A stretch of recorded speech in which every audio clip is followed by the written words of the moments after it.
এখানে মনে করেন যে হাওর বেষ্টিত এলাকা, এই হাওর বেষ্টিত এলাকা হওয়ার কারণে ঠান্ডার প্রকোপটা অনেক বেশি। পাহাড় তলে থাকি, এখানে তেমন চিকিৎসা সুবিধা পাই না আমরা। এখানে মোটামুটি যারা এই যে ফার্মাসিস্ট আছে বা পল্লী চিকিৎসক আছে তারাই মূলত চিকিৎসা দিচ্ছে। এটা হচ্ছে একটা গ্রামীণ সমাজ, এখানে দেখা যায় যে রাস্তাঘাট অনেক খারাপ। রাস্তাঘাট অনেক খারাপ হওয়ার কারণে ধুলাবালিটা অত্যাধিক বেশি।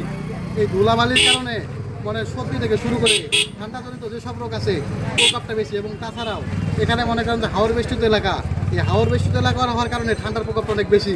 এখানে যদি যারা উপর মহলে আছে, অনেক টাকা আছে তাদের কিছু দান করতো গরিবদের বা একটা কম্বল দিত, তারপরেও তারা একটু খুশি হইতো এইসব। এবং হাসপাতাল যেগুলো আছে এবং মনিটরিং করা দরকার ছিল। হাসপাতালে গেলে দেখা যায় যে ডাক্তার নাই, নার্স নাই, কই গেছে তারা ছুটি কাটাইতেছে, একটার পর কোনো নার্স পাওয়া যায় না।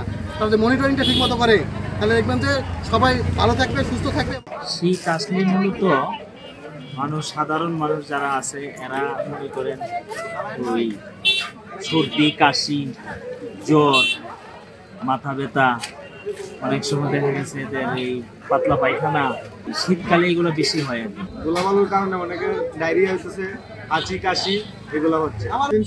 ঈদ সময় একটু ঠান্ডা কাশি হাসি, ঠিক আছে, এই ধরনের রোগী বেশি আসে আমাদের এখানে। আমরা যতটুকু পারি যথাসাধ্য চেষ্টা করি ভালো ওষুধগুলো দিয়ে, যাতে মানে মানুষের রোগগুলো ভালো করা যায়।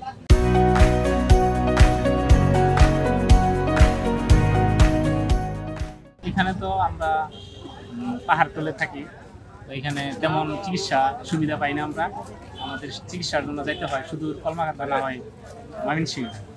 তো এখানে আমরা এখন যেই রোগগুলোতে আক্রান্ত হচ্ছে মানুষ, সেগুলো হচ্ছে আপনার হাঁচি, কাশি, সর্দি, এগুলাতে সবাই মোটামুটি আক্রান্ত।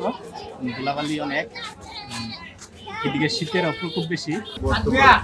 এখন বেশ অবস্থা সিজন চেঞ্জের কারণে এখন সর্দি, কাশি, জ্বর এটা একটু বেশি টাকা দিচ্ছে। আর বিশেষ করে শিশুদের এই ঠান্ডার কারণে আপনার এই যে শিশু কলেরা যাবে, এটা সরকারিভাবে আসলে এখানে সরকারিভাবে কোনো হসপিটাল পেলেন, সরকারিভাবে কোনো চিকিৎসা আমি মনে করি না পাচ্ছি। এখানে মোটামুটি যারা এই যে ফার্মাসিস্ট আছে বা পল্লী চিকিৎসক আছে তারাই মূলত চিকিৎসা দিচ্ছে। একটা আপনার যেখানে ক্লিনিক আছে মনে হয়, এটা আল্লাহপুরা, এটার মধ্যে